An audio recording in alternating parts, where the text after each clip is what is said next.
saw Mikey kissing Mrs. Claus underneath the mistletoe last night. She didn't see him go out the window to the snow. He bailed again like goats of Christmas past from long ago. And Paige and Todd are gonna roast him so, just like chestnuts on your open fire. So here's the friends you know, romancing the pod show. Mikey kissing Mrs. Claus last night. Thank you for tuning into Romancing the Pod. You had us at hello. I'm Snake Plissken. And I'm the president's daughter. And I'm Guy Pearce in that one movie he did that like slaps, but like no one talks about. Wait, what movie? Hang on, is that Guy Pearce? It is Guy Pearce, right? What are you talking about? What the fuck are you talking about? Hang on. I know that he has not watched Escape from New York so much more than I did 30 seconds ago. Oh, shit. Sorry. Yeah, I did. I've seen it. What movie were you thinking of? I've seen it one time. Who did you think was Guy Pearce? So I went, okay, full disclosure. I went from, I guess, Snake Plissken, obviously, Escape from New York. I don't know what the fuck Mikey said, but he said he was the president's daughter. And so I went to the Guy Pearce, Maggie Grace action film Lockout. Where he goes to space to rescue the president's daughter. Yes. Okay, Todd, first off. That's how I got there. The plot of Escape from New York is that they send Snake Plissken into New York to rescue the president's daughter. Oh, I believe you. And I know I've seen that movie. Have no memory of anything other than the snake tattoo, guys. Oh. That's a feeling I don't want to explore. It's my Roman Empire. Don't worry about it. We need to explain what just happened, though, because Paige came in hot wearing an eye patch. Yeah, I've got an eye patch on. Is that Black Mamba? No, yes, it is Black Mamba. Which is weird that she's Black Mamba. Anyway, we can't get into it, but yes. I honestly know I've seen that movie, have no idea what you guys are talking about. That's because Pai Mei snatched her eye out for being bitchy. What? Have you ever realized that you're on a bunch of movie podcasts with a guy who's not seen any movies, you know? Seen any fucking movies, even though we've done like 500 episodes of shit. But like really popular movies, you think he has seen if you're like a cinephile. Or he sees them and he doesn't remember them. I don't think so. I think he sees GIFs on Twitter and then thinks he's seen enough to make a reference. That's possible. Who, me? Yes, you. I definitely do that. Pai Mei snatched her eye out. That's why Black Mamba has the patch. Why did Darth Vader's wife snatch someone's eye out? That's Padme. Oh, my bad. I am just coming in like with chaotic energy, and I apologize because this week I'm the eye patch one, and you have the chaotic energy. Because I came in here less one eye than usual. Paige, you actually seemed more focused. Fun fact, not. I'm going to have to probably take the patch off to read because my depth perception is fucking dog shit. I could have done the outline. Why didn't you just tell me? Well, I didn't think about it. And like, I lowered the lights so that I could potentially take the patch off. But I told Todd, I was like, I'll take it off, but I want you guys to have a real reaction because earlier today I was eating breakfast without it on and I kind of like laughed at a YouTube video and then looked at Jake in the kitchen and he wasn't ready for it and he was like, oh my God, I'm so sorry, honey. I'm so sorry. I'm sorry. I just saw that playing out in my head and that shit's hilarious. I'm sorry that you had that experience though, Paige. I started laughing, but because here's it'll heal. I think. So it'll be fine. But like, he just like definitely did not have time to like reset his face. I got you. This is actually the most fun I've had with a girl wearing an eye patch since I lost my virginity at the carnival. Okay, so let's get into how I ended up wearing an eye patch. Okay. So I'm not 100%. Somehow. You're about 50% if we're going to do Yeah, I mean, percentages. you're 50% on eyes. You're definitely not 100% on eyes. I have half right. the normal amount of eyes. It's okay, everyone. She's got 20 eyesight. Vision. I've got 20 vision. I don't even think this one's 20. Like now that I'm down to 1, I'm like, fuck, I need glasses. But Monocles, Paige. monocles. So I went with Crystal to go see the Beyonce movie, and I think I may have rubbed movie butter into my eye or something. I have no recollection of injuring my eye. Paige, you cannot let that be the public story about what happened to your eye. I don't know what happened. This is wild. This is how you wore an eye patch? I don't know. I have no definitive recollection of injuring my eye.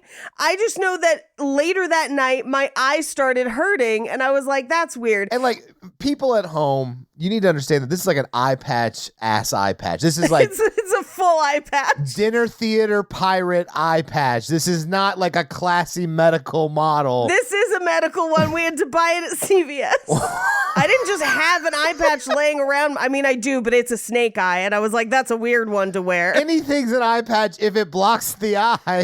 That's fair.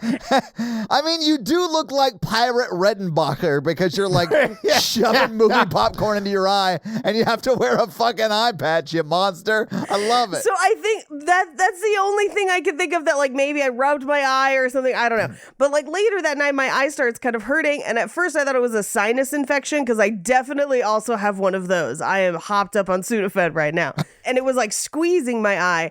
But then like the next day I got up and this had happened. Hold your horses. Oh, take it off slow, baby. It's stuck in the headphones. No, you don't have to take it all the way off. You can just flip it up a little bit. You need to learn how to use this. Okay, all right. It doesn't look that bad. It looks a little bad. Oh, God. Oh, God. You cannot barf for red eye. Jesus Christ. Basically, the white part of my eye is red like Darth Maul. It looks pretty badass, honestly. You look like if Mrs. Buttersworth decided to take up a life of high seas adventure. With her husband, Josh Hartnett. Got it. Yes! I thought Jake was just slanging dong into your face. I'm so weirded out by this other story. Why is that better than the movie Popcorn? They were just moving furniture, Mikey. Right. The other option is that some sort of tinsel accoutrement has ended up into my eye, but I don't remember that. So, I don't know. Your elf on a shelf be doing too much if you're getting tinsel facials. Something. My elf on a shelf just farted bare-assed onto my pillow, and this is what happened. Oh my I have God. jingle eye. There's nothing I can do about it. Anyway, we did the movie Best Christmas Ever.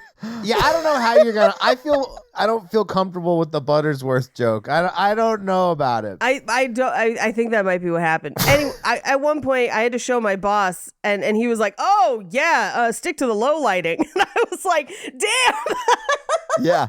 It was pretty great. And yeah, and Todd's very. Do you need me to put the patch back on, Todd? No, I'm fine. Are you sure? Don't get close to the camera, though. Look into my eye. Look in my eye. What do you see? Don't rub it, Paige. Paige, do not rub it. No, I did finally start producing my own tears today, so that was good. What are you, an emo band? Is that like a thing you say? My eye, it wasn't producing its own. No, she was like Casino Royale-ing it. Yeah, I was What? Casino Royale-ing it. Buttered popcorn was leaking out of her face, Mr. Bond. This is leaking out. I wasn't producing. I had to just do tons of eye drops because my eye wasn't yeah. But today it is. Up until 3 years ago, I didn't know how to do eye drops. And I don't know if I've told this story before. I'm sorry. Were you drinking them? Hang on. Where were you putting them? You were in your 30s at that point. Late. This is not early. This is like mid-30s. And I was like, I had to call the girl I was with at the time, like dating. And I was like, hey, I need you to like not laugh at me for a second. And then I was like, No deal. I don't know how to put these antibiotic drops into my eye. Shit. No wonder you guys aren't together anymore. And I didn't know you had to go from like the inside. I was like, trying to just drip them in. And I was like, I keep blinking and it's not working. You got to go from the side. Yeah. She was like, go from the inside. Oh, I can drop them in. I cannot. I have to go from the side. She had to teach me. And I was like, wow, you people with glasses and contacts are real weird. Yeah. We are legit 10 minutes into this recording, and we have not yet even talked about this movie. This movie's about nothing. What are you talking? Okay, Todd, what movie did you pick? Yeah, this is Todd's pick. I convinced Todd to pick this because my mom and I watched it. This is not a romance, by the way. Not even remotely. Listen. Wikipedia classified it. They rekindled their flame, their twin flame. There is one scene where they bake in a whole lot of like metaphor, and then there's no romance ever outside of that one scene. Yeah. And that one scene is like less than a Lifetime movie amount of romance. There's more kisses than a Lifetime movie. That's true. I watched this with my family, and I thought that this was more bonkers than usual for a Christmas film. Oh, yeah. And convinced Todd to pick it. So this is like a shadow Mikey pick, I think. I will 100% give you credit 100%. as a shadow Mikey from the darkness manipulating Todd into picking it. And like I told y'all, like there's a hot air balloon, but like conservatively 20 minutes of an arc reactor hot air balloon trip, that is so dumb and bonkers. Yeah, that is a lot. It's a long time in a movie that is only 80 minutes long. Yeah. This is a very quick movie. It's essentially like National Lampoon's Christmas Vacation if we follow Ellen Griswold's character, right? Bro, Heather Graham's character in this movie is a teetotal bitch.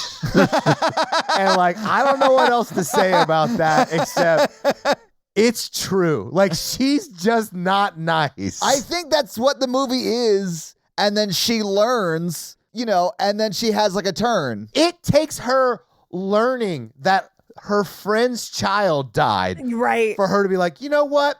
Maybe I am a little too hard on people. Holy shit. I also don't think it's fair to put it all on her because first of all, she's got the weirdest kids in the world. I fucking love it. But her husband, not helping. Like, her husband is, for lack of a better term, dead weight in this movie. And I was like... He's 100% a big third child. Yes! Yes! I was like, I don't blame her for not being happy. I would be fucking furious. Well, I mean, she's happy with him. She's, like, projecting in a way that is wild. Like, look at my husband. Look how beautiful he is and worthless. I love him. Look at how hot Jason Biggs is and always has been. Yeah, I know. I was like, girl, no. But you know what I hate? Fucking happy families writing me letters in the holidays. Fuck them. Well, but she wasn't going to do anything about it. She was just going to stew on her own. And who doesn't love a good stew? Like, it was because they dragged her there. Like, if she didn't have to go, she would have just stayed mad by herself and it would have been fine. I do love that you're advocating zero personal growth for the Heather Graham character at the beginning of this movie. You know what?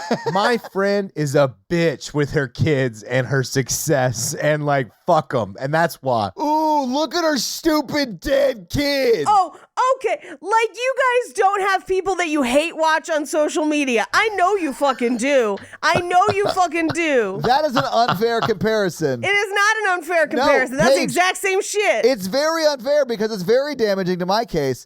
So, like, yes, and I'll admit, like, I do think this movie kicks off when, like, Brandy is, like, reading what she wrote, and it's, like, very performative and silly, and you get, like, the Heather Graham eye roll or whatever. I was like, I might be fucking here for this movie. Right. Because it does feel like the worst possible spin. Very petty. Yes, I know you would love this movie. Yeah. Okay, Mikey. So, yes, it does feel very petty. But also, like, it just feels like she got a letter from her husband's ex-girlfriend. Like, pretty serious ex-girlfriend. That kind of used to be her friend. Yeah. Yes. And, like, she slipped and hit her head. And this is like a Jacob's Ladder situation of her, like, spinning out into what it would be like the worst case situation. I honestly thought, like, at the end of this movie, we might have, like, her wake up from a coma. I thought we were going to find out that Brandy had been was a con artist and conning the whole thing, and that would have made me so happy. Same. Even worse, you two. Her husband did the darkest of betrayals. Write positive things about their family and hide it from her because she's so against Christmas letters. Yeah, but the way that he brings that up, I was like, divorce, leave the house right now. Because he literally in front of everyone's like, actually, you're the problem and you've been an asshole to these people. And I was like, okay, third child, somebody's about to get a spanking because mama has been paying all the fucking bills. Leave him at the house. What are you talking about? Okay, I think he made money. Doing what? Do He has you? no job. Do it. What job does Jason Biggs' character do it all in this movie? I think he's at least a handyman, which is good money. He's not a handyman. Contractor. He wants to be, is not, because she didn't fund it. I will say that I think he takes care of the kids more than she does. She drives those kids around this entire fucking movie, Mikey. And the monkey Bob. He's absent huge sections of the movie. He's just not even there. He's off playing guitar with his ex-girlfriend. Like, she's not supposed to be kind of pissed. I side with Heather Graham pretty much this entire movie. Well, okay, we got to go back to the other bonkers thing about this movie is... Hell yes, I love the energy we've got going for this episode. Wait, we wouldn't even be having a discussion if these people would have left the house the next day after the heated garage melted the snow or whatever. Right? Yes! Why would you not leave? Also, how do you not know a 6-hour trip became a 12-hour trip and you're an idiot? Oh, yeah. Because it was like a new house, so they kind of yada, yada, yada explain it, but not really. Yeah, they had just moved. This seems kind of far. Are you sure we're headed to the right place? Or, we stopped for gas. You want to check on things? Was there traffic? Yeah, no, I definitely would have checked more than once in that multiple hour drive, 100%, especially through the snow. It seemed like they were driving for 12 plus hours. It was a long drive. I expect nothing less from non-landowners. Oh my God. When this movie opened up with Heather Graham, my life is shitty or whatever, and she was saying that from the stairs in my old apartment complex, I was livid. All right? Because that is exactly what it looked like, and I love that place. I was like, all of her neighbors decorated for Christmas? That must be a really bougie apartment complex. Man, you would be lucky to see a string of lights around someone's small-ass shitty balcony. And that would have been the Mikey of the building. I know. You wanted to know that person because they were merry and bright. Oh, I just got a new extension cord to plug in my new blow molds. I'm very excited about it. Did you blow too hard and got some mold in your eye? No, I think I was too affected by Beyonce's Majesty, and my eye couldn't handle it. I think it was the artificial butter flavoring that your eye couldn't handle, perhaps. Or I insulted Pai Mei. You choose. Maybe I was too mouthy with Pai Mei's training. Well, I'm going to call you one Einzy. One Eye-Z, like Beyonce. Wow, that was not at all like Beyonce. I listened to the Princess Switch episode today because it doesn't come out yet, but I was listening to it. Yeah, it comes out tomorrow. Yeah. Comes out tomorrow. And Mikey trying to do Sia and me interpreting it might be my favorite thing we've ever done. Yeah, man. Very funny. Woo! Oh, God. Anyway, I think Heather Graham murdered that other kid. And I'm just going to throw it out there early that she hates this woman and murdered her son. I thought maybe it was a balloon accident, but then they were at the hospital. I was like, oh, it was probably cancer or some shit. My son's biggest dream was to sail around the earth in a balloon that was environmentally friendly. And I've been like, yeah, he was 9 or whatever, but what?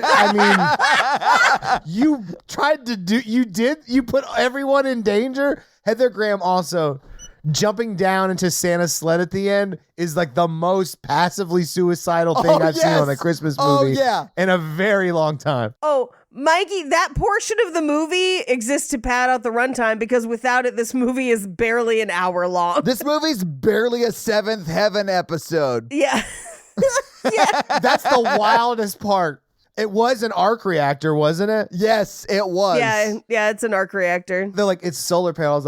There's no solar panels on that air balloon. It was around the outside of it. they do have like little bands of what are, I mean, it's all CGI and not good CGI. So like it doesn't fucking matter. But yeah, like. Yeah, and it's all fake. So like it doesn't really matter. But okay, so if your parents had to make your dream come true when you died at 9, like what was your dream that they would have to like carry out? 2 chicks. No, Mikey, you were 9. They'd have to convince George Lucas to put me in the next Star Wars movie or Taylor Hanson to marry me at 9. Like, it's one of the two. I humbly wanted to travel the world in a eco-friendly hot air balloon.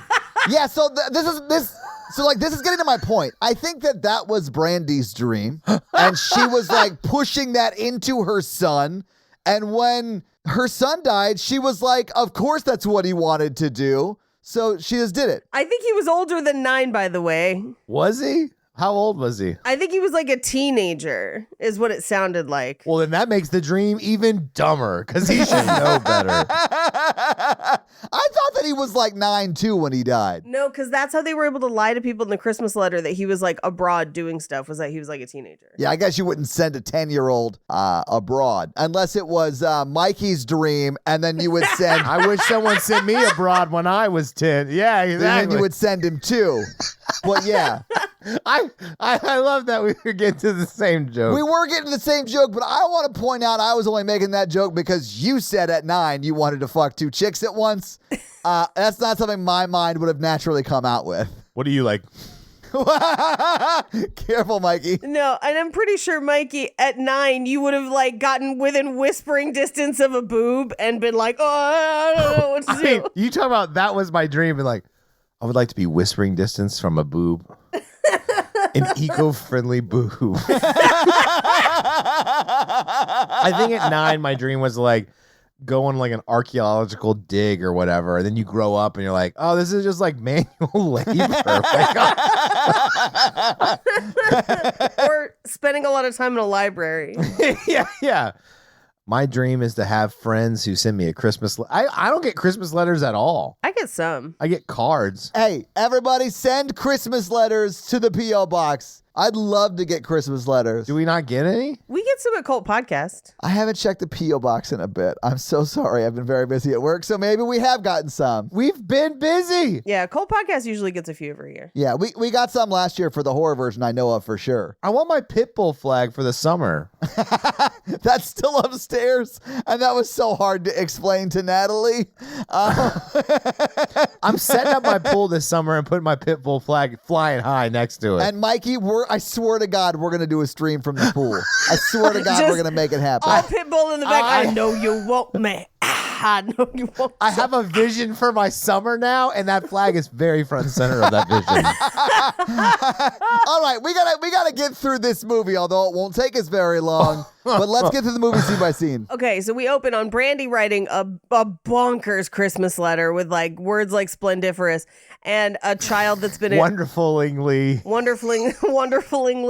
accepted to Harvard. Wonderingly? I feel like when that kid announces they believe in Santa at the end of the movie, they should be removed from Harvard.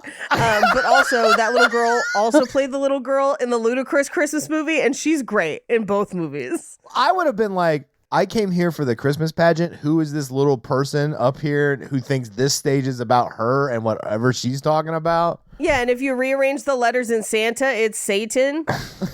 I do feel like they cut out like a subplot of her like talking to the crowd or whatever, because it is out of nowhere where she does that. It is. I do love her PowerPoint, though. And then the movie just like ends. Anyway, we'll get there. Oh, and Real Santa was in this movie. Yes. Yeah, Real Santa was in this movie for just a little bit. They got Real Santa, guys. It was a real coup. Yeah. And Jesus. They really like... I'm sorry, Jesus was in this? Wait, real Jesus? Where was Jesus in this movie? He's everywhere.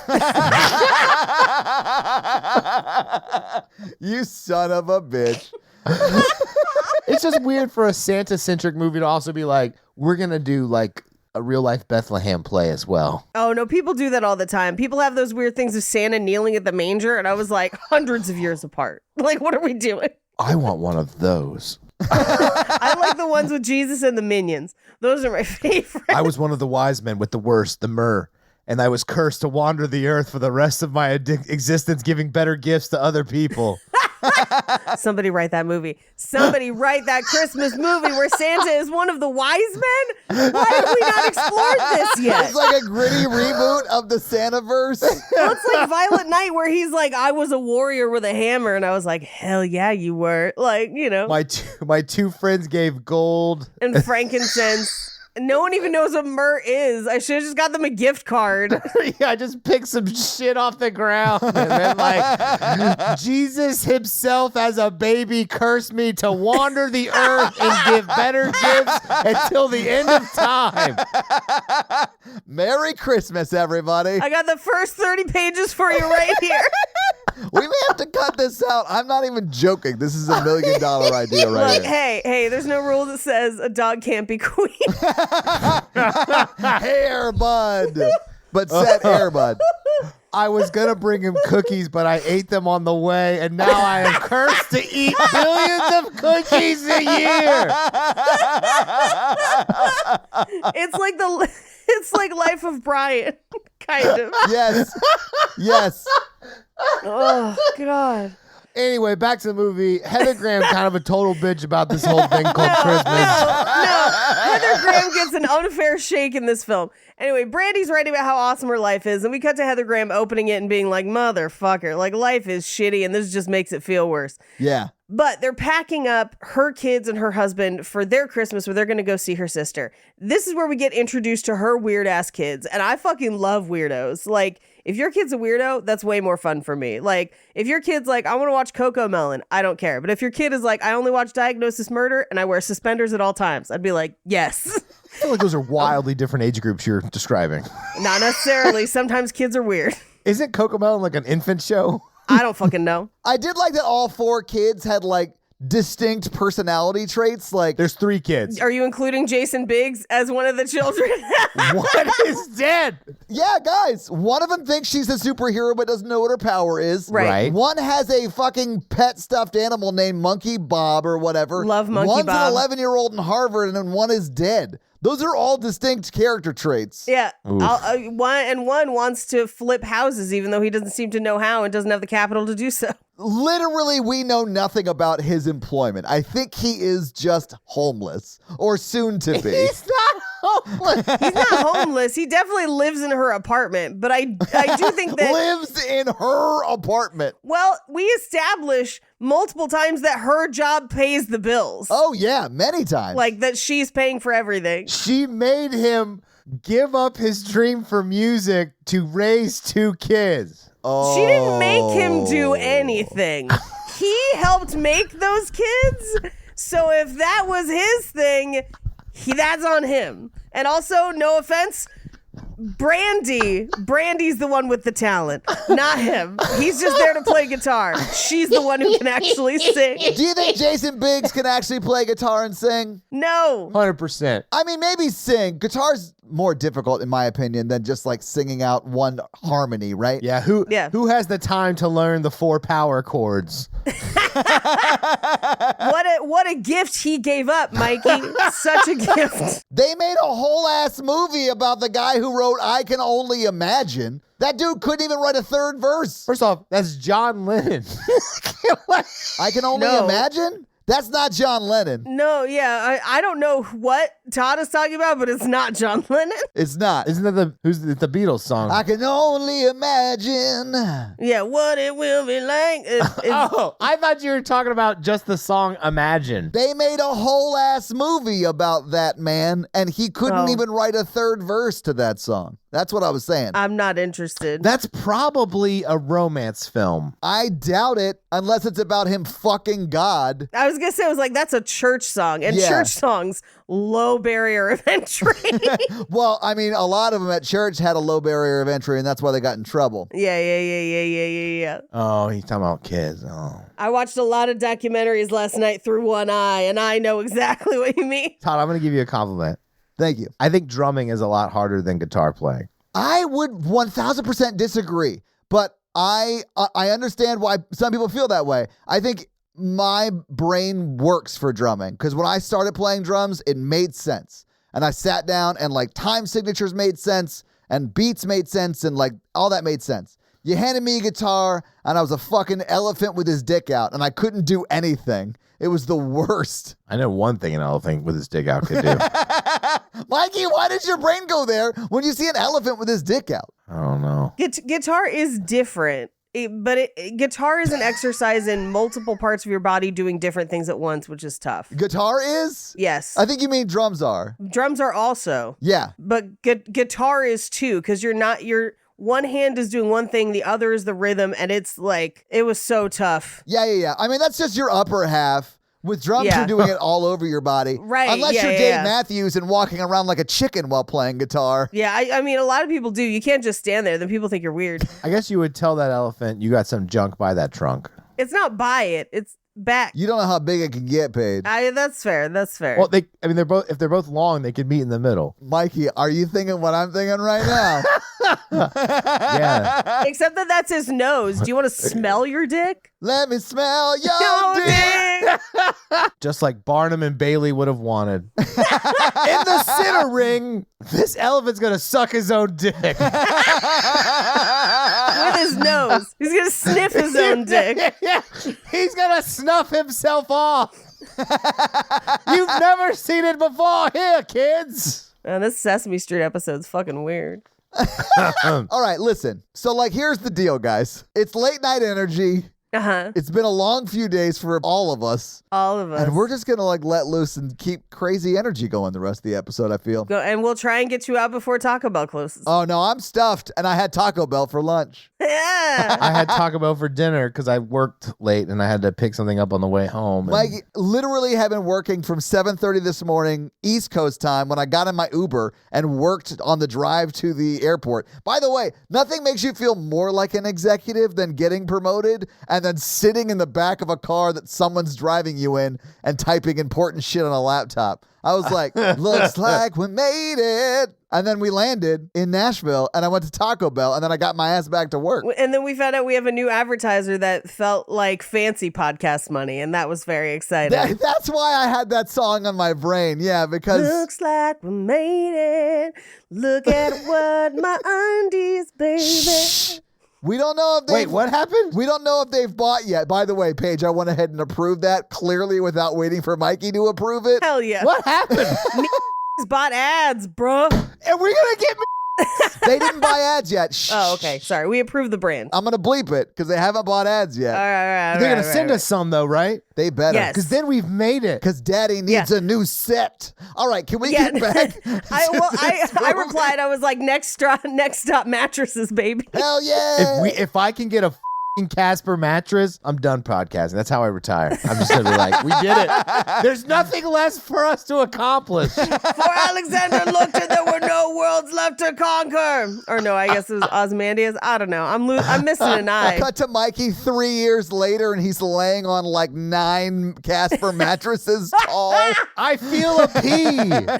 Like that story. Yeah, the Princess and the Pea. That was the joke I was making, and that you yes-anded, and then as I was still laughing at your yes and, you felt the need to explain to me. Which is usually something Todd does. Todd's the king of explaining. Well, so Natalie and I have this joke. Guy Pearce, the worst yes and on the history of the podcast. I was until this moment going to cut that.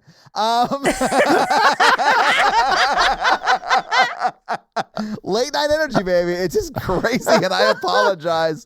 Y'all don't understand how much comedic strategy it takes for me to make a good joke about Todd's bad joke to have it where he has to force the bad joke into the pie. It's like 4D chess that we all play against each other for you. I do feel like that's true sometimes.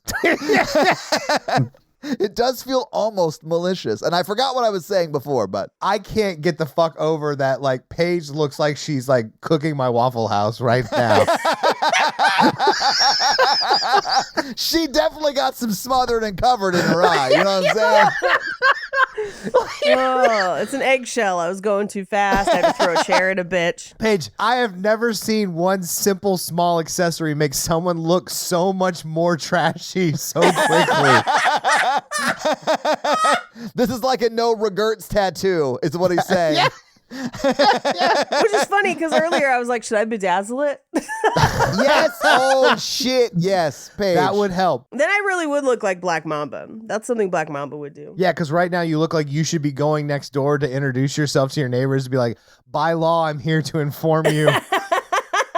I never touched a kid. I just peed in a playground in the middle of the day because I was so drunk. I'm sorry. The meth made me do it. Plus, I had this gallon of PCP. Yeah. I forgot my thirsty goose at home. Oh, I forgot about the thirsty goose. I didn't till today someone posted the thirsty geese image in the Facebook group. Oh, That's who I want to sponsor. thirsty goose? Guys, everybody tweet at thirsty goose and see if we can get a horror version of Romance in the Pod thirsty goose sponsorship. Ooh, take off my beak and pee down my throat. Oh, God. Thirsty goose. Thirsty Goose claims they're the highest class urinal in the world. I disagree. Because Mikey's you know what? Never mind. Oh, Never mind. No. She's a sweet lady. No. I gave you a compliment on this episode. First one in 5 years, baby. I'm just going to eat gingerbread over here. Oh, go ahead. I thought you guys were going to argue for a minute so I'd have time to shoot. Paige looks like she's plotting to kill Inspector Gadget. I expect her to sound like Starscream has disappointed her recently. I've had to explain this in multiple work meetings. And so I always went with this eye is a homeowner. This one owns a lair in the middle of the ocean shaped like a skull. I just look like I'm about to laser James Bond's genitals. Yeah. It's Johnny No Depth Perception. So second scene, what's happened then? Okay, they take off. But we do get, so her one kid wants to be a superhero, doesn't know what her power is yet. I wish we could have spent more time with her. She disappears for a full hour of this movie. It's fucking wild. Where she's like either not present when the other two kids are hanging out, or she's just like sitting off to the side. Yeah. Maybe she's with Jason Biggs, her father, that you says doesn't do anything. Except she's not, because Jason Biggs is off doing other things, in some cases with Heather Graham, where their children, I don't know, letting other people babysit them apparently. Yeah, that's what's happening in this movie. It's wild. Yeah. Anyway, they're getting ready to go. The other kid has a monkey that he talks to, Calvin and Hobbes style, named Bob. I love Monkey Bob. Me too. I think it's a terrifying addition. And I love when kids are that weird. Yeah. So Marie, who I started Cult Podcast with, they got a mechanical thing hand at Halloween, you know, the hand, and you like wind it up and it moves. And her kid carried it around and called it her assistant Oh, for oh like yes. to present day. That's amazing. It's one of the best things I've ever heard. I was like, yes. Oh, so she just has like the coolest kid I've ever heard of in my life? Oh, yeah, her kid's awesome. Yeah. Like, jealous. That kid is weird in a way that I love. And, like, too smart. That kid's too smart. Is she going to Harvard at age 11? No, but she's probably going to be a fashion designer as an adult who says crazy things to the media, and people are just like, she's wild. What are you going to do about it? Paige, you know what occupation would explain it all? What? A glove designer. Oh, we'll get to the gloves in this movie. Yeah. When the gloves come off. Anyway, her kid who talks to the monkey also thinks he's a ninja warrior. Love that. That's really fun. My sister and her husband brought ninja stars back from Japan for my husband. Nice. They're very sharp. That's fun. We have to be careful with that. Yeah, you have to be careful with most weapons, Paige. It's not like most knives where you can just do whatever you want. Anyway, so they take off for her sister Stacy's house, and she had the kid put the address in, which was weird. I was like, why would you think your child would know this address? She like hands him her phone and says, put in your aunt's address and don't download any games. Yeah. The only thing that kid would do would be at least play a game. Mm-hmm. Maybe not download one, but at least play one. Yeah. But instead, he puts in the address to Brandy's house. Because he does have the Christmas letter, like, handy with him. Yes. Because that's what you trust your child to do. Exactly. I don't. I'd be like, draw me a picture of a dinosaur while I put this address in.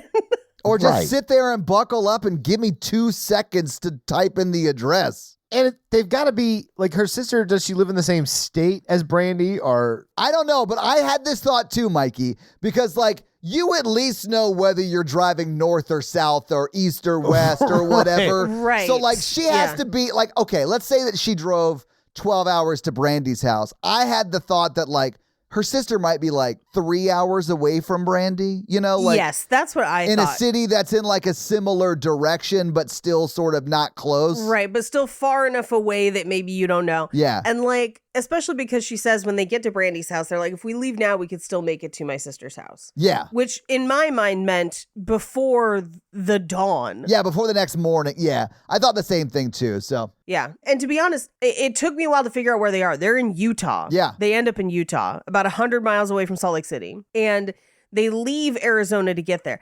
So they start driving. They don't pay attention to where they're going. They just drive. which is nuts. Like, anytime I stop and get out of my car, I have to put in where I'm going again. So, like, they just didn't, like, stop for gas or whatever. They didn't stop. They didn't stop for gas. They had an arc reactor in the minivan. And we're also, where's the hour-long shit talk about your sister and her family and why they moved and what house they're going give to? me the tea.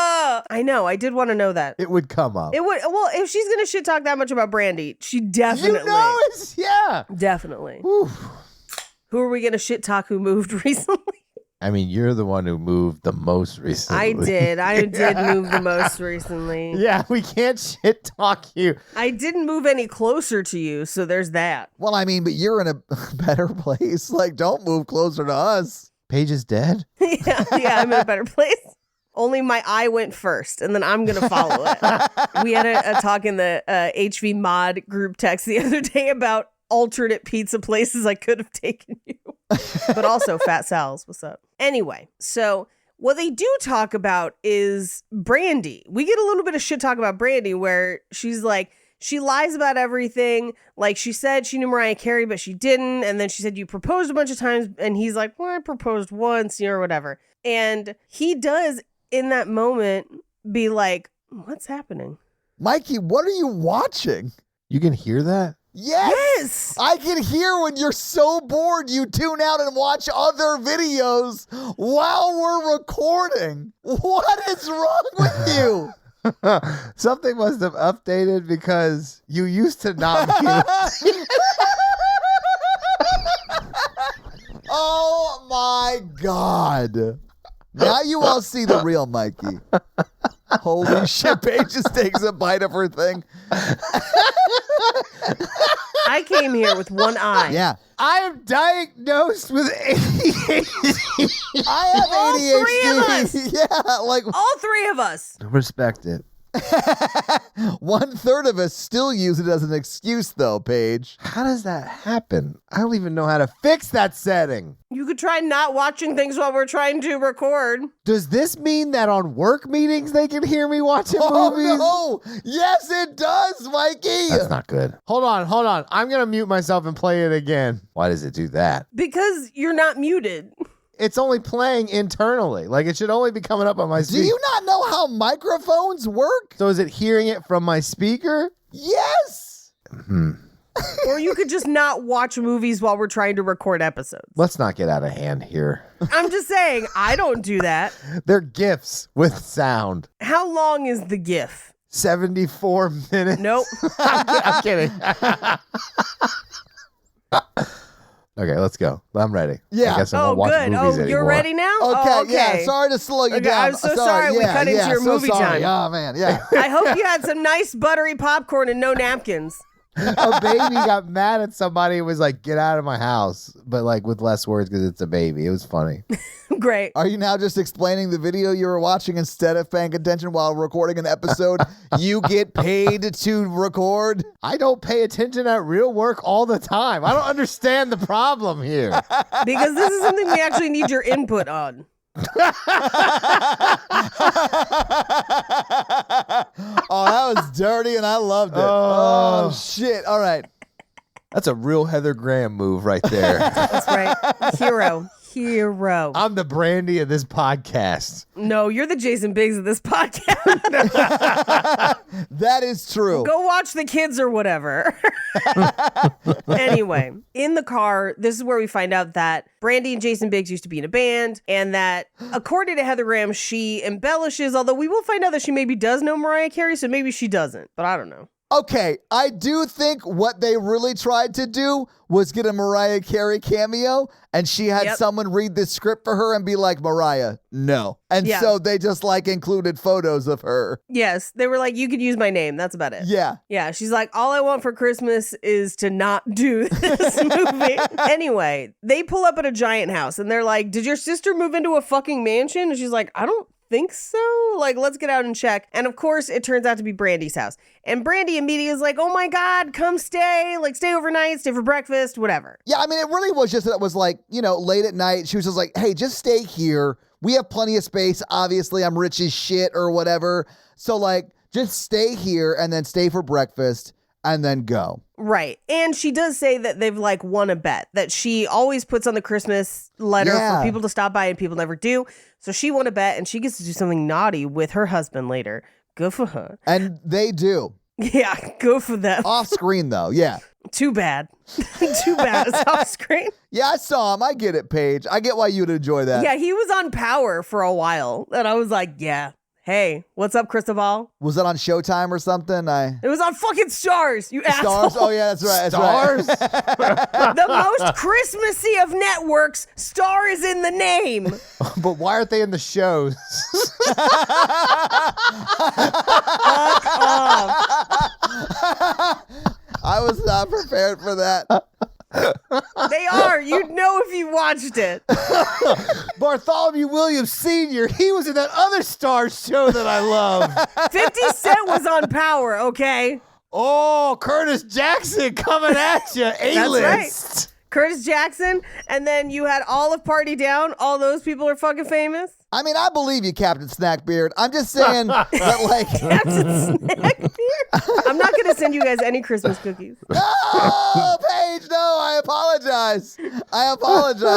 Oh, I like that the actor who was shot 9 times is on a show that was shot down 9 times before it ended up at Stars. It wasn't. It's still going, and it has like 14 different offshoots and seasons. Power is like the Law and Order on Stars. Dude, there are so many spinoffs of that shit. Fucking love it. Yeah. Anyway, so they pack it in for the night, and Brandy is kind of being a little handsy with Jason Biggs. She is. She like blows him a kiss. I was like, maybe her and her husband are swingers, or like, you know, they're like, hey, I liked your vibe from across the country. Yeah. Do you guys want to come stay with us for Christmas?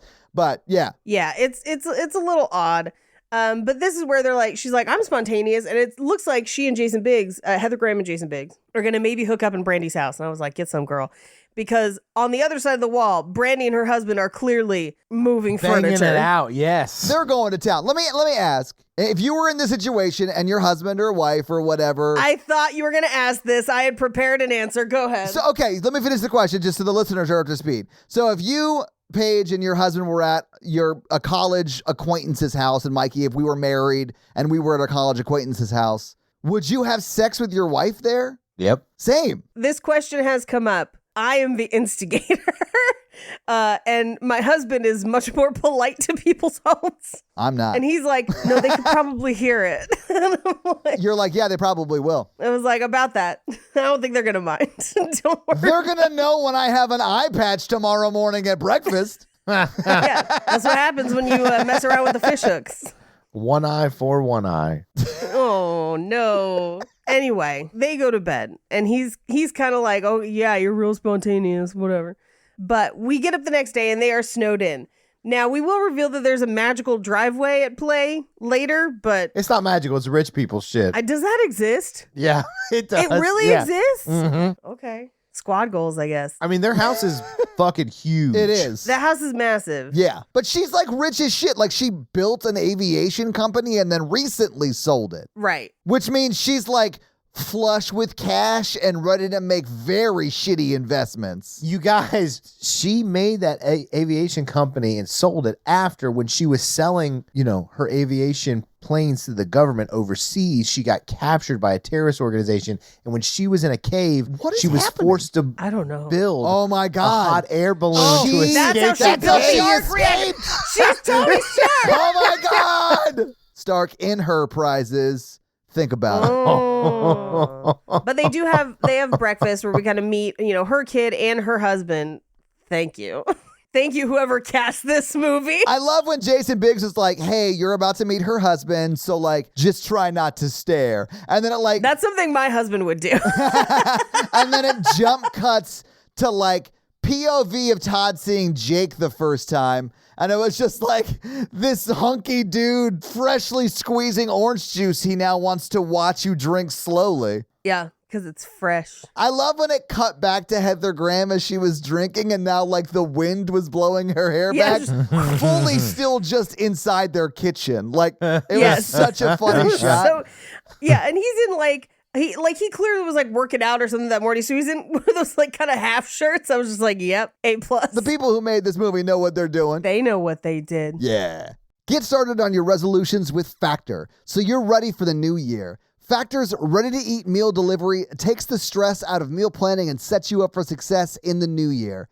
Skip the groceries, prep work, and the cooking fatigue. Instead, get chef-crafted, dietitian-approved meals delivered right to your door with over 35 meals to choose from per week, including options like keto, calorie smart, vegan plus veggie, and more. Plus, over 55 weekly add-ons. You'll have tons of nutritious and flavorful options to kickstart your resolutions. Factor now offers like a load of snacks. In fact, we just got some of these like smoothies that were really great. They have a banana chocolate smoothie that like I drank way too much of. It was so good. And even better than that, when things get hectic, Factor's like flexible. So you can change up your order every week with plans from like 4 to like 18 meals per week. So you can like have a bunch of meals or just a few meals depending upon like how many times you need meals that week, right? So it's great. So head to factormeals.com/romancingthepod50 and use code romancingthepod50 to get 50% off. That's code romancingthepod50 at factormeals.com/romancingthepod50 to get 50% off. Is this with the same scene where they make the pancakes? We're about to get there. It's right here. Yeah. Where they're handing out special pancakes to everybody except for her. She just gets one plain pancake. And they're like, it's the nucleus of a cell. I was like, wow, you guys really stopped trying. But they're doing everything they can to like sort of make Heather Graham's character feel left out. Yeah. And I do think that they're doing it in a way that is like possibly explainable later on when they like emotionally manipulate me specifically into crying for the last 20 minutes of this movie. Oh, I did cry in the last 20 minutes When of this they're movie. on And the it really hurt balloon? my eye. I was not happy. Paige, of course it hurt your eye, Captain Peepers. I really I thought it was funny that like they give her just a pancake but they like try and give it like meaning so it gives Brandy an out if questioned. You know what I'm saying? Yeah. It really does make it seem like, okay, is this all like a shell game for Brandy, or is this her real That's life? what I'm saying. I thought it was a shell game I for did Brandy, too. and she was going to turn out to be like some sort of like the whole thing was like I've been trying to get Jason Biggs back for years. Yeah. Like on What We Do in the Shadows, where Nick Kroll is always trying to get that hat that witch made of witch skin. I hear what you're saying if it was like a normal film, but like Right. this is a PG Christmas movie. Boo. So I knew immediately that she was a good person and that she meant that she was really thankful that she tutored her in physics and it was a cell I guess. nucleus. Mikey, yes, it was the nucleus of a cell. I agree, but I think it's funny that they're playing it like no one cared enough about you. She is touching her husband a lot, though. Yeah, I mean, they definitely have had sex in the past. She does flirt with her other husband as well. Oh, listen, that's why I thought they were swingers. Because yes, Brandy and her successful karate business magnate / nativity director, hot hunky husband, like they have sex all the time. They're like moving furniture all the time. My headcanon was he was secretly still moving weight for Dre, and this was just his side quest in the middle of Power. Man, I love that 9 people are going to get that reference. Woo! Worth it. And Paige thinks all of you guys are stars. That's right. With a Z, because it's not real. Shut the fuck up. Someday Stars is going to offer us money and then hear all the shit you said and be like, oh no, I guess we can't. You know what? If Stars offered us any amount of money, Mikey would be like, yes, please. I love Stars. I've always watched They'd it. go back and be like, we've heard your episodes and we know you're full of shit. Yeah. Meanwhile, we've retweeted Paige Stars? before. So, like, Yeah, she's a Paige, known quantity. You've given them thousands of dollars of free ad space on our podcasts. And someday that's going to pay off for me somehow. Only for you, though. That's all right. I prefer Stripes. There's 13 of them, Paige. And they don't run. We're never going to get this through this goddamn movie. I've got it because my medication wears off in a good just a couple hours. So like, Paige has got a hard out. I've got a heart out when my eye just like stops working. So they have to explain to the kids what was happening because they were making too much sounds having sex. And in doing so, they kind of like imply that Heather Graham and Jason Biggs are not, They're not, though. getting it in. They're not at all getting it in. You can tell. They have like a whole scene about it later. And I think that one scene is why they felt comfortable calling this a romance. Because it aggressively is not. It's not. But also, they interrupt that conversation because Santa has left letters in the stockings, which are all definitely from Brandy. But it's just Brandy trying to make their Christmas great. It's Brandy being a great fucking mom and host. Yeah. Yeah. But as Heather Graham would say, she puts the hoe in host. Wow. Well, hey, again, she is being very, very handsy. Yeah. And it would make me uncomfortable if I was in her position. So you're saying she's a ho-ho-host? No, Yeah. Rude. I'm saying that she has inappropriate boundaries. Well, I mean, her and Jason Biggs fucked like 10 years ago, or maybe longer than that, 15, 20 years ago. Yeah, that decorum. You pick your spots. I don't know. I don't think Brandy's husband feels very threatened. Would you, Mikey? Like, if you were that hot? Yeah. I'm not sure I would feel threatened by real life Jason Biggs. Well, it doesn't Same, matter Mikey. if he feels threatened. He's not a part of this equation. It's Heather Graham being like, please stop touching my husband that way. He's like the stars of like leading men or whatever. You mean awesome with fantastic programming? Suck a butt. I like him in movies. Like, he's not bad. He's fine. He's just not a hunky dude. No, I needed this to be a Paul Rudd. I don't think there's any way they could have gotten Paul Rudd because I'm pretty sure he reads scripts. Yeah, for sure. But Heather Graham kind of confronts her husband about this because she's like, hey, this is making me uncomfortable. Can you set a boundary here or whatever? And he's like, it's fine. She's not doing anything. And you keep staring at her husband. I'm like, first of all, her husband's wearing half a shirt. It's hard not to stare. Secondly, staring and literally caressing, two very different things. Brandy's husband does reach over and caress Heather Graham's leg. I don't think it's here. It's a little bit later. Yes. But even that, I don't feel like is her doing anything. Like, No. she doesn't seem to like hate it or anything, but like she didn't initiate that touch. No. Whereas Brandy is all initiating with Jason, right? Well, and he's reciprocating. Yeah. That's the thing. Like, that's what makes it so uncomfortable. I did not feel like she was wrong in feeling upset about that. I felt like that was very fair. No one will be surprised by this, but I didn't either. Yeah. I think she deserves it for not liking Christmas letters. Sometimes Christmas letters are boring. Christmas Mikey is in full effect, guys. He's like, fuck all you bah humbugs. Here's the thing. If you want to do it, great. I don't care. You do you. I like reading about stuff. I do wish that some people would make up wilder shit. I feel like that would be more Well, fun. then you would love Brandy. Honestly, that's one of the ones I'd look forward to every year. I'd be like, can you believe Yes.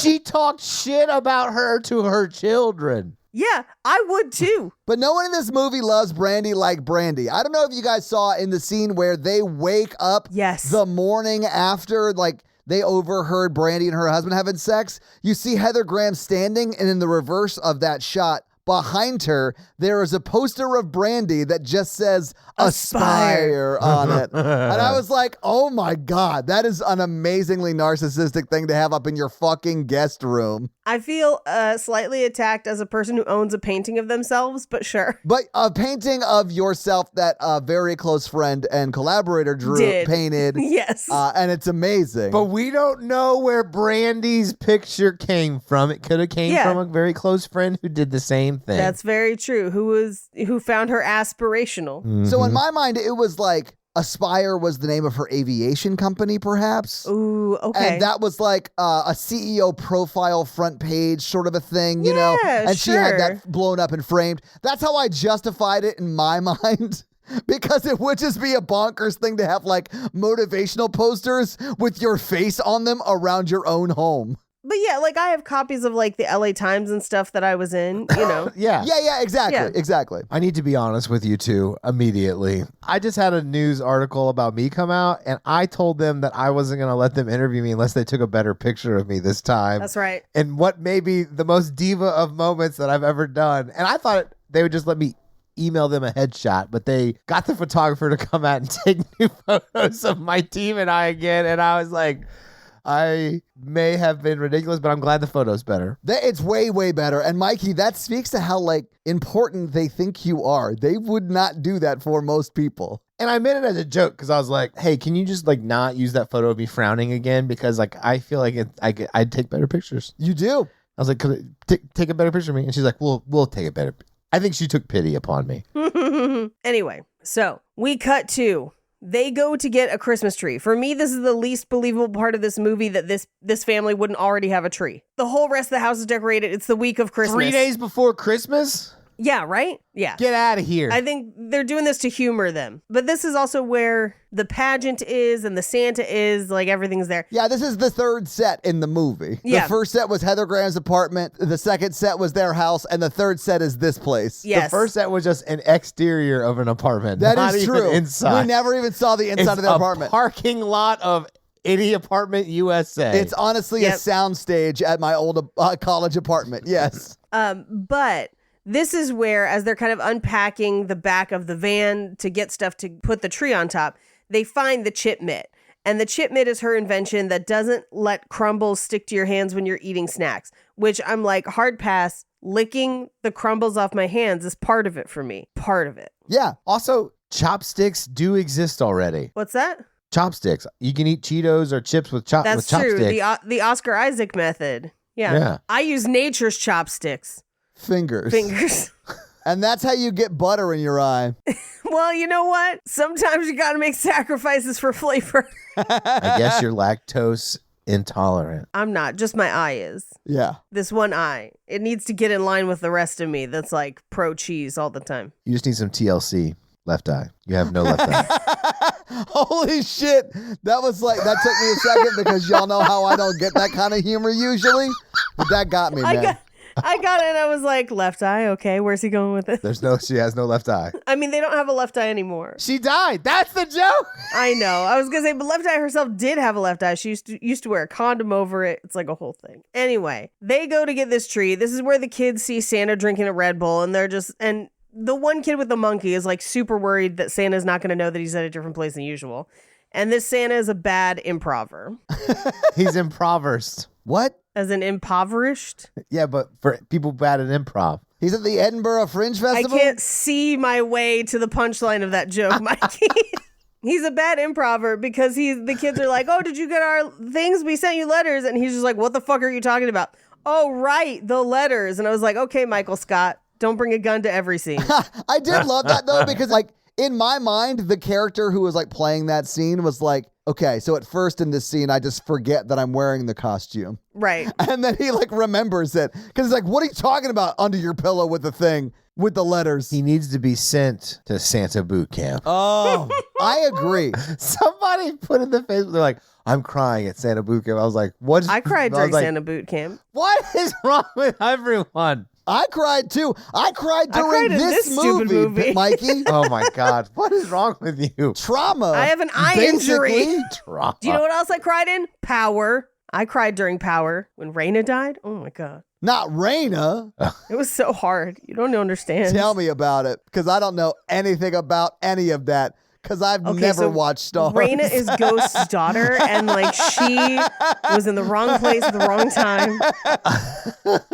I now understand what I sound like when I explain Star Wars to people on a third date. Or Rim Job World, yeah. Whenever you're just like, so you can build a thing for the space spiders. And I'm like, I tuned out a long time ago and was thinking about that hot guy from Power. I'm playing Baldur's Gate 3 now, where I'm a God damn it. half-orc paladin. Paladin. It's a D. There's a D in it. Paladin. I put the D in it. You said T. Paladin. Because Mikey brings the D to it. But Paladin is a different word. But without the Mikey, it's just a paladin. Oh, God damn it. I'd like to lightning bolt. You rolled a 1, critical failure. You strike yourself in the left eye. You must wear an eye patch for the next 10 days. First off, if you all think I'm going to let someone wearing an eye patch lecture me on being dorky, think again. I'll remember this the next time you can't get through an episode without nasal spray. That's true. I do get really bad sinus infections. Yeah, you do.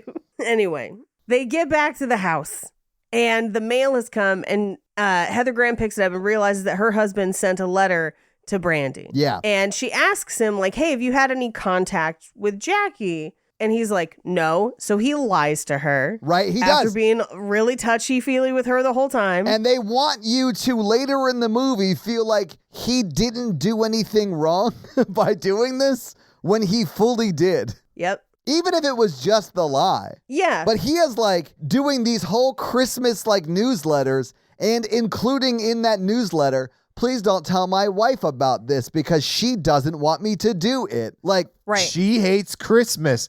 She's an awful person. She doesn't hate Christmas. She doesn't. She explains very clearly that sometimes it makes her feel really sad to see everyone else succeeding around Christmas, and it feels like a reminder of the things that she didn't get to do, which maybe she could have if she wasn't carrying a third kid, aka her husband. Until she reads the letters her husband sends out that highlight the accomplishments of their family every year and the joys he feels with his family for Christmas. And all that's great, but he still lied to his wife. Yep. And that's something that you should have to account for in a movie. That's all I'm saying. I'm not choosing my wife over Christmas.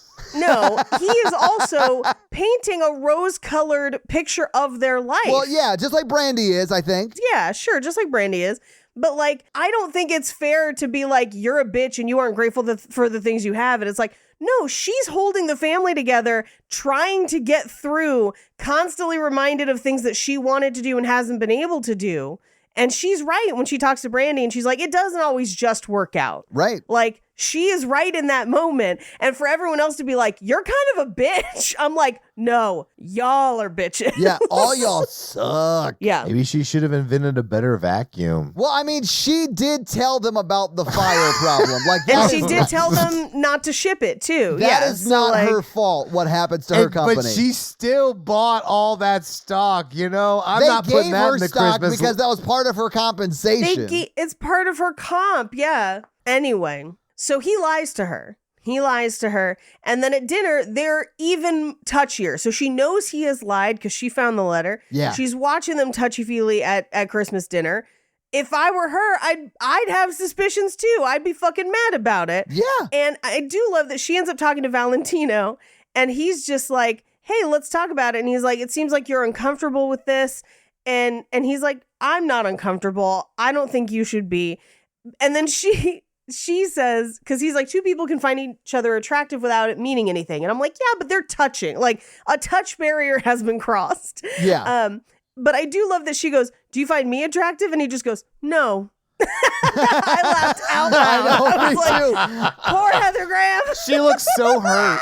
I mean, that would be hurtful. Like, Yeah. he is just like setting up the whole like, hey, we're swingers. Would you be into it? Right. She's Yes. definitely considering saying yes to that proposal. Yeah, of course. And then of course. she's like, oh, so you think Jason Biggs is attracted to Brandy? And he's like, hell yeah, she's a gorgeous lady. And she goes, well, do you think I'm attractive? And he's like, No. No. It's fucking brutal. It is brutal. But we cut to my favorite part of the movie, which is his daughter's PowerPoint about why Santa Claus is not real. Yeah. And the fact that they gaslight her. So sad. She had such a bright future at Harvard. Yeah, the dean's about to kick somebody out of school is all I'm saying. Yeah. She's like, that donation was not big enough for this. I do, if you get a chance to watch Dashing Through the Snow, which is not a romance, but is the Ludacris and Lil Rel Christmas movie. Oh, I can't wait to watch it. She's the little girl in that movie too, and she is equally as charming in that movie as well. She had a big Christmas year. Can I tell you an anecdote that will really like emphasize a point that you both think about me? Mm-hmm. I was watching Law and Order SVU with my girlfriend at the time, and I was like, damn, that Chris Bridges is a really good actor. And she was like, You mean you Ludacris? know that's Ludacris, right? And I was like, oh shit, okay, cool. He is really good on those Law and Order episodes. He's a good actor. Ludacris is a good actor. Yeah. He's I was genuinely blown away by a good that. actor. He's good. It's a fun Christmas movie as well. Highly recommend. And I, at least at that point, I knew who Ludacris was, but like I had not ever seen Ludacris. You know what I'm saying? I just heard his music. Yeah, he is really good on those Law and Order. he's so good. Anyway, she does this PowerPoint presentation, and the kid with the monkey is like, "No, I'm pretty sure we're real. This monkey told me." And I'm just like, this kid is gonna need a lot of therapy later, but I like him the way he is. But we cut to later that night, and Heather Graham is trying to find the letter from her husband, and she knocks a bunch of stuff over. They end up locking her outside because she climbs out a window and has to like fall down into the snow the next day. Yeah, she literally drops down from like the second story balcony onto like the grass out in front of their house. Also, I don't know who they thought was robbing their house. There's no one for miles. Like, this house is in the middle of nowhere. It's a big ass house, at least. Yeah. Yeah. We cut to the next day when they're planning the Christmas pageant. And I do love that he's like, you want to play this as if you're caressing a woman. And they're just like clueless. And he's like, someday for you, I guess. But I do love that Brandy is using the chip mitts. She's like, this is the best thing you've ever invented. Like, these are amazing. And she is right about the branding later where she's like, you just got to put like sports team logos on them. And I was like, yeah, that's fucking brilliant. Just sell 1 million of them, depending on how expensive they are to make. Anyway. So They're just gloves. yeah, but people buy all kinds of stupid shit for teams. And they also like repel like snacks or whatever. Yeah. They yada the science. I didn't care that much. Yeah. You look like a 3-fingered lobster when wearing them, so I was out. Yeah. It's my favorite sexual position. Ooh, have you ever three-fingered done a lobster? 3-fingered lobster, guys? Ow! You get to pick where the 3 fingers are. Yes, speaking of seafood, Paige, will you go ahead and show me where Bikini Atoll is and SpongeBob lives? What? Why? You look like the pirate from the beginning of the... Because of the eye patch that is on your face. Eye patch, face pants. Sorry. I don't know how long I'll ever be able to make these jokes again. I do love that we Who are just like knows? occasionally roasting Paige for something the listeners cannot see. Can't see. It's all good. For all they know, I look fucking badass. It is badass. Oh, at least the listeners and Paige have things in common now. That they They can't can't see. see. Oh shit. Anyway, Brandy pulls Jason Biggs up and they like sing a song together, which again is just like adding layers to Heather Graham's paranoia. So she sneaks back to the house. I loved full-on investigator mode when she's like, okay, I'm going to go through the newsletter and see exactly what I can disprove. Yes. And she's like going down Crossing the list. things off. I love it. I mean, they're different scenes, so we have to talk about them separately, but I love it. Yeah. This part is where I'm like, okay, this girl is going a little too far, I think. Yeah, I think the point where she like works so hard to investigate but still doesn't realize their kid is dead. Like she I is know. the worst person, Mikey. Well, and that's earlier. We kind of yada over that. Yeah. But here she's just looking for that letter. And she gets into the room with the dollhouse. Now, what she doesn't notice in this room are a bunch of boxes that have the kid's name on it. I know. Which clearly for me would have been like he's either dead or something, like something. Well, I thought that was interesting too, because the room is locked like it's the Eastern Tower of the Beast's castle or whatever. Right. And no one can get into it, right? Right. And Heather Graham like steals the key and just helps herself later on. Right. Which I thought was a wild thing to do. But I didn't know like what would be in those boxes because they left his room exactly as it was, right? They leave his room, but this is where I thought maybe he was in college or something like that he was significantly older, Okay, and yeah. these were things that had been shipped back to them or whatever. Yeah, so that could have been like his childhood room they left, when he went Yeah. off to school, and then, yeah, that could be. Right. Because we don't really ever find out how old he was. Yeah, we don't. But meanwhile, while everyone else is still near Santa, this is where Brandy's daughter and Heather Graham's son try to disprove that Santa is Santa. Yeah. Because again, this guy, terrible improver, won't answer them whether or not he's actually Santa. So they get tree sap and put it on the monkey, climb through Santa's house, and then use that to snatch his wig and beard off, which did not have a hair reveal under it, -2 points. So Yeah, he is a bald man wearing a Santa wig and, what do they call that? A face merkin. Beard. face merkin, a beard. Anyway, so those kids are in trouble. They take everyone home and into this upstairs attic-y room walks Valentino, who just straight up kicks Heather Graham in the chest. Yes, jump kicks. That dude's in the air when he kicks You her. picked the wrong house.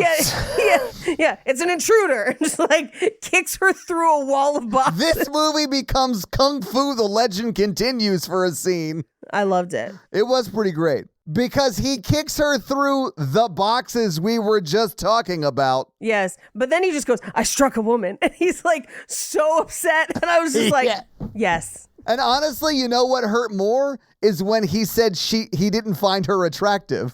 I know, right? She was like, this kick in the chest felt like last night's kick in the chest. Damn it. But I mean, like, Brandy's pretty hot in this film. She's Oh, great. Brandy's gorgeous. She's always always a has light. been. We Always love Brandy will be. on this podcast. Yes. I'm a big Heather Graham fan, but like, I don't know, in this movie, like, Brandy looks pretty good. Brandy looks great, and she still sounds great. No notes. But this is, we like unfurl the tented thing in the middle of the room, and it's a dollhouse, and there's this weird side quest where we find out that Valentino's mother used to make dollhouses, like super elaborate dollhouses, after his father died so that they weren't in the poorhouse, but then her dollhouse factory burned to the ground, so Brandy salvaged one and rebuilt it for him.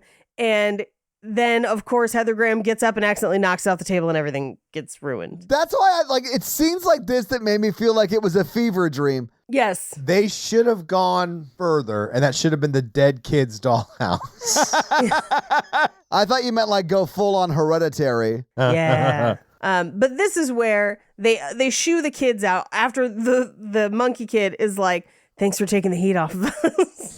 But they shoo the kids out, and Jason Biggs is like, here's the problem. Your life is too wonderful, and she's ungrateful for her life. And it's like, first of all, this is not the way to handle this. This is a conversation the two of you should be having privately, because clearly she's going to apologize to Brandy or whatever. But like, to everyone be like, she's an ungrateful bitch.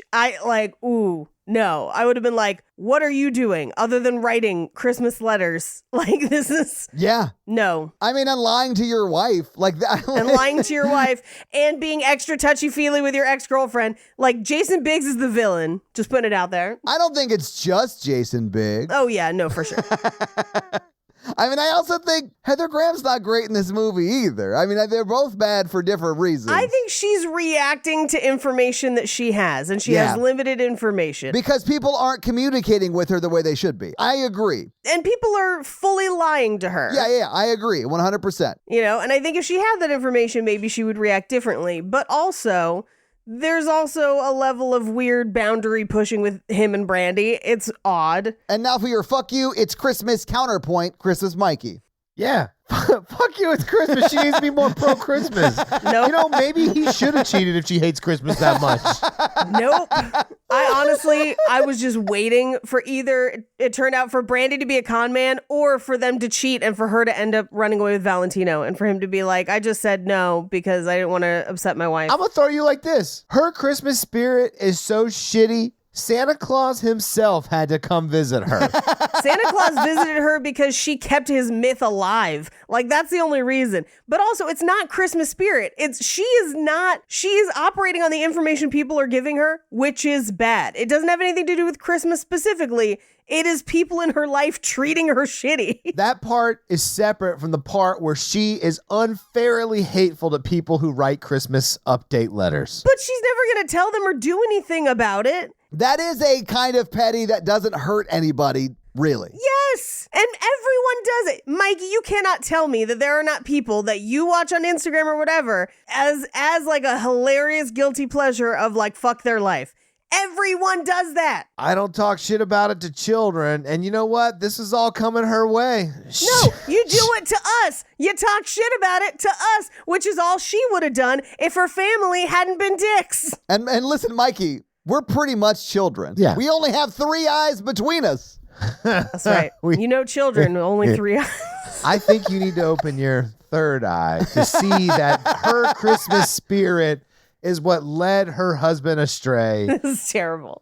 Heather Graham gets unfairly maligned in this movie, and I will not stand for it. And the fact that she feels bad enough that she buys his ass a fucking house that they then have to live in. She doesn't even care about her own children. Case in point, almost dives off a hot air balloon for no fucking reason. She does it so that they will believe in Santa, and you're going to criticize her Christmas spirit? Yes, because if she would have fallen off that balloon, what are they going to believe in now? Except that their mother is dead. They're going to finally believe that mom was the breadwinner and dad doesn't know what the fuck to do. And dad wasn't doing anything. And they're going to have a Phoebe Cates-ass gremlin story to tell every Christmas. That's true. But they are probably going to end up living with Brandy in some sort of polycule situation. Oh, you mean like best case scenario for their future? Yeah, but also for Jason Biggs. He's like lucky as hell. And then a couple months into it, Brandy would be like, oh no, like this was bad. It's more fun to have sex with my hot husband. Please leave. I bet it is. Anyway, so she apologizes to Brandy. And Brandy is like, hey, it's just a thing. Everyone makes mistakes. We'll figure this out. But like we're friends. I want you to be here. Please stay. And we will find out that it's because Brandy wants guests around the holidays because she is also sad because of her dead kid that we will find out later. And also lets her read all of the letters that her husband has sent her for years. So he's been lying to her for years. Yeah. I mean, it's like a ton of letters, like more than 10 that she's like reading through. And we're supposed to be like, oh man, that's like sad. She's missed out on all this stuff that her husband does so sweetly behind her back and then lies to her about. And her friends and him all have this like inside secret about her that they can't share with her. It felt like really shitty to me. It didn't feel real like gross. Yeah, like I hated it. Yeah. Nah, my letter would be like, Dear Todd, my wife fucking hates Christmas, but I love it. So here's my letter about how much I love Christmas this year. I love my wife, but I hate that she doesn't love Christmas. The end. She's, she just needs a Christmas miracle. And she got one, Mikey. Mikey missed the point completely. She doesn't hate Christmas. She is frustrated with where her life is. Yes. Anyway, she spends all of their life savings on buying him a house that he does not have the training to fix, that they will end up having to live in. To me, this felt very It's a Wonderful Life because they bought that like house that was like broken down and they were throwing rocks at it at the beginning, right? Yeah. And that's sort of like the house in this. Like they buy this shitty house that they're forced to live in because Jason Biggs is a fully 200-pound 13-year-old man-child. Yep. The movie does not say he does not have a job. It does, Mikey, because in these scenes where she's talking about their money situation, that's why it's such a big deal that she loses her job, because she pays all their bills. That savings account is her savings account. Well, I mean, technically they're married, so like, It actively says like he wants to buy houses, he wants to flip houses, but he doesn't have the training, doesn't have the money, and she's the one paying all the bills. Yeah. Okay, let's go back further. This is her fault for marrying a person who was in a ska band. That's fair. All right, Mikey's finally making some sense here, actually. And like, if you thought he was gonna be the breadwinner from a ska band, that's on you. That is true. While she was getting her engineering degree, he was in, again, a ska band. Trying to pick it up, but they didn't. Anyway, they buy the house, but they come home and find out that the kid with the monkey has gone to try and find the real Santa back at his home because he does not understand how far they drove. And they go and search for him for like 10 minutes only to find him at a sushi restaurant that very kindly was like, yeah, we gave your weird kid some soup, but like take him with you. They were really kind about it. They were like, hey, this clearly neglected child needs some help. And they gave him some miso soup for free. It was very sweet. Yeah, because she went out to do one nice thing for Jason Biggs while he was supposed to be watching the kids, and what happens? Oh, yeah. Like, what the fuck is Jason Biggs doing? Where is he and doing? then he's like, oh, I guess you lost our child while I was watching them. Yep. He was practicing ska. Jason Biggs is the villain of this movie, and it's positioned like he is like a hero. Nope. And in that restaurant is where she finds out that her company is insolvent and she's probably about to lose her job and all of her stock and everything that she has amassed. She learns it from like an MSNBC like news show where the guy is holding like a fucking SM58. Which is like a handheld microphone you would see at karaoke. Yep. And that made me laugh. I was like, there isn't a news anchor that holds that mic, my man. Their mics are at least $1,000 more expensive than that mic. And they also don't hold them anymore. I know. They have boom mics and they're loved. Yeah. I do think that this family, like no reasonable family would stay with strangers over Christmas after they could get out of the house. No, I do think this whole thing is a Jacob's Ladder situation while we are watching Heather Graham die. Anyway, so she comes back to the house and tells Brandy, she's like, oh my God, I don't have a job anymore. I have to go undo the fucking house I bought. Yeah. So I got to like get on the road and go now, because if I don't make it to Salt Lake City and give like a wet sign to this, then I won't be able to undo it and we'll be screwed. So on the way, she runs into Brandy's friend who plays the angel in the pageant. Okay, you say runs into, but she has an accident. Yes. And runs into like a snowbank. Right. And then the angel walks up to the car. She is like on a country road. Yes. And this friend of Brandy, who she is, yes, is dressed as an angel because she's going to be in the nativity play later. Right. Walks up to the car and Heather Graham is like, oh my God, did I die? Right. Because, I mean, hey, rational. Like, right? I would ask the same question. I'd be like, you don't have enough eyes, but did I die?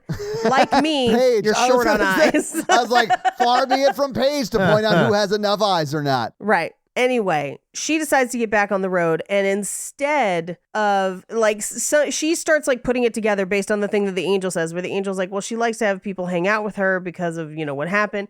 So she drives back to the house, grabs a key, unlocks Daniel's room, and is like, oh my God, he's dead. Oh shit. Paige, also on this drive, she sees the fucking billboard that's yeah, that's right. her that's son's foundation. The Memorial Foundation, yeah. yes. Like clearly her son is donezo, you know? Right. But so she gets back to the house and Brandy is like, yeah, I couldn't write that in a Christmas letter. That would bum everybody out. But that's why she skipped the year. Well, she did write it. She said, he's at a farm upstate. That's basically what she did. Yeah. Because she didn't want to say he's donezo. He went to heaven in a hot air balloon powered by the sunzo. Yeah. Mikey, I've never loved a head shake so much as yours right now.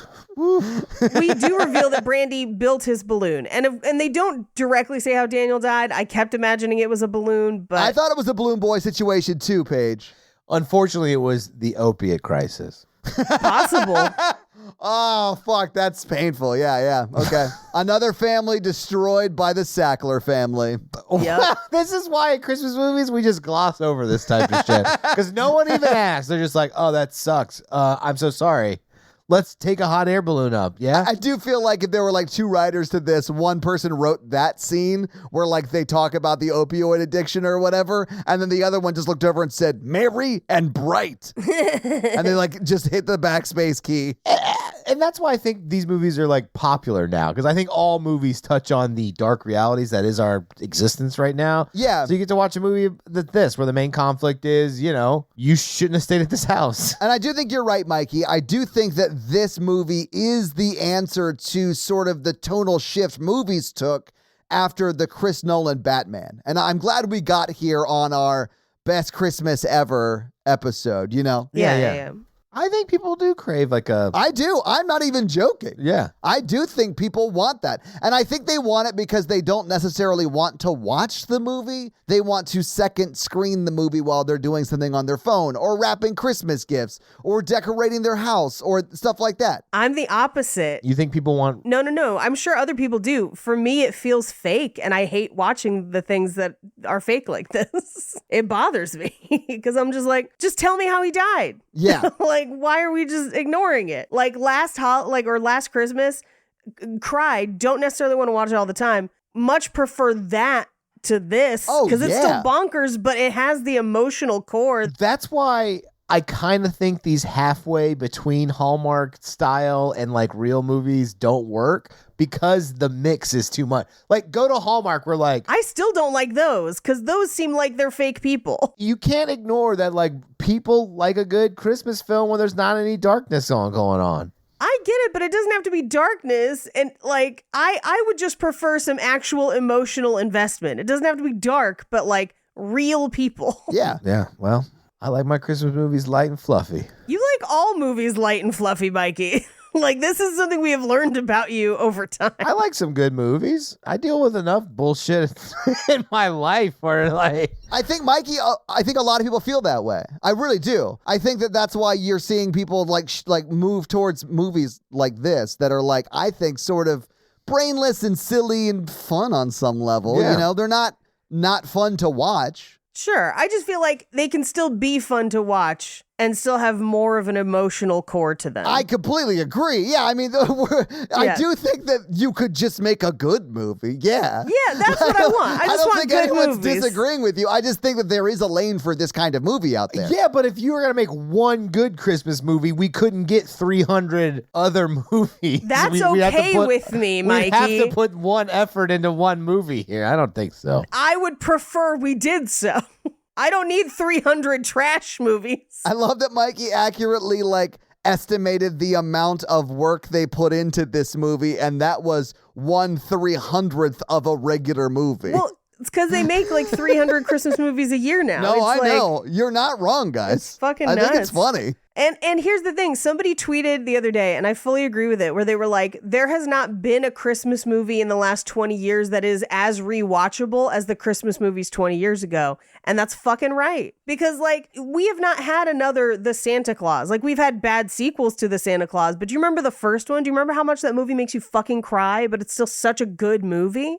Like... yeah. I'm with you. I will say, I don't necessarily disagree, but Spirited, which came out last year, is a movie I watch a few times a year. But it's a musical, and that's not for everybody. I get that, but I love it. I would say the closest I come, we watch Violent Night, We but did that's too. a different lane on its own, is, you know? yeah. But even that has more emotional investment than this. Oh, I agree. And I mean, you're right. In the 90s, we had Jingle All the Way, Santa Claus. I mean, like, we had... Jingle All the Way is really fun. Yeah, there is a space to make... While You Were Sleeping, Moonstruck. Well, speaking of movies that make you cry for the last half of it, Let's get this to is this where I one. started to cry in Best Christmas Ever, and I just didn't stop for the rest of it. Oh, I cannot believe either of you cried for this movie. I thought it was terrible. It is terrible.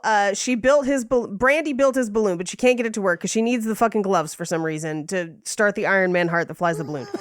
I wish none of that was accurate. That was but accurate. all of that is spot on to what happens in the movie. And it's ridiculous because Brandy shows Heather Graham the balloon. It's like this very touching moment. They hug, and she's like, well, I have to go because the balloon is the star for the nativity play, right? So Brandy goes up about 20 feet, aka as high as the crane will carry her.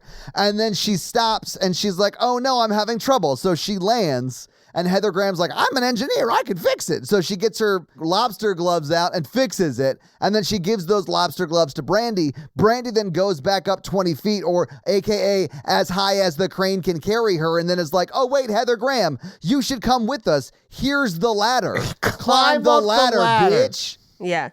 And they don't pull the ladder back in. So as they fly over the house, they hook Santa and the sleigh, the decoration that she has. And so Heather Graham is like, aha, I'm going to climb down into the sleigh, fly over the pageant. We'll make all the kids think Santa's real. And then you fly back to the pageant to be the star. But this is 20 minutes. This is like 20 minutes of the film. Yes. It is like 20 minutes of the film. I want to point out that that's like best case scenario. Right. Worst case scenario is that she falls because the sled loses its like hold and crushes members in that audience. She is impaled on the Northern Star in front of her children. Yes. That's what I wanted to see.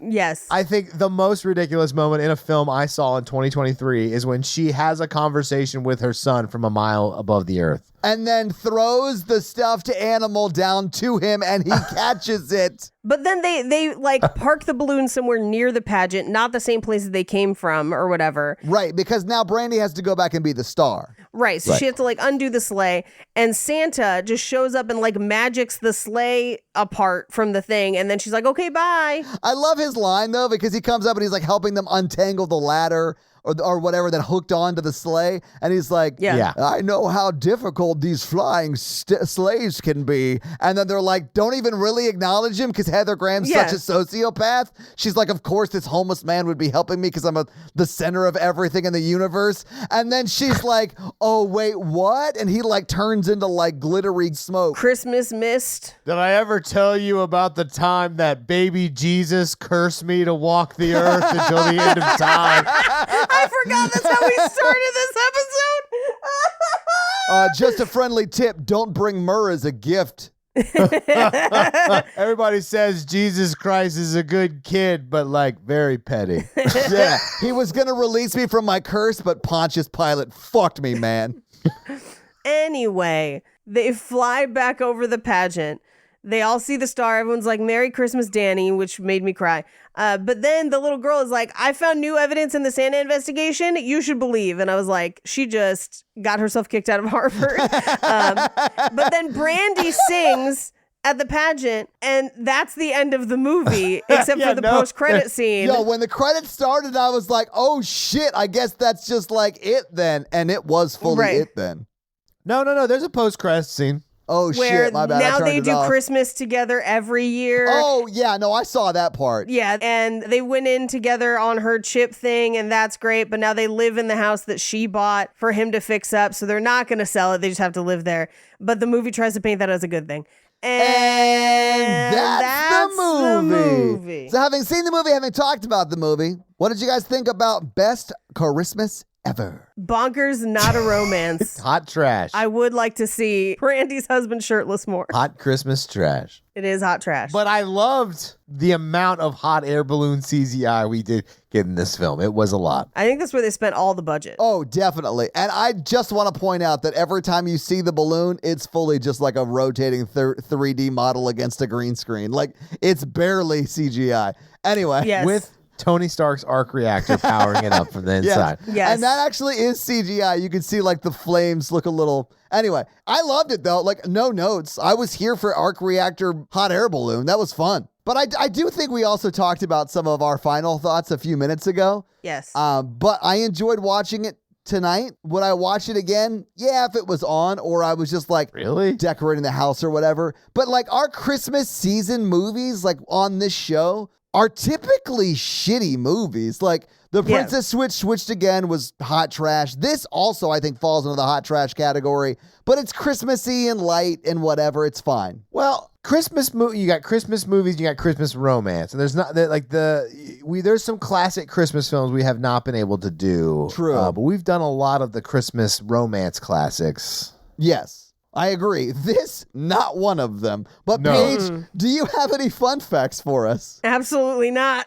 Yeah, okay. So I have a similar conundrum with box office because this is like released right to Netflix and they do not, unless it's a part of a press release, they don't really typically tell what the budget is. Yeah. So I don't even have that. So we can't really do fun facts or box office. I do apologize, which means we just got to jump right to the romance scale. So Mikey, do you want to hit him with the romance scale? Oh yeah, scale of Christmas 1 to 10 of how Christmasly romantic it is. Paige. As a 1. Todd.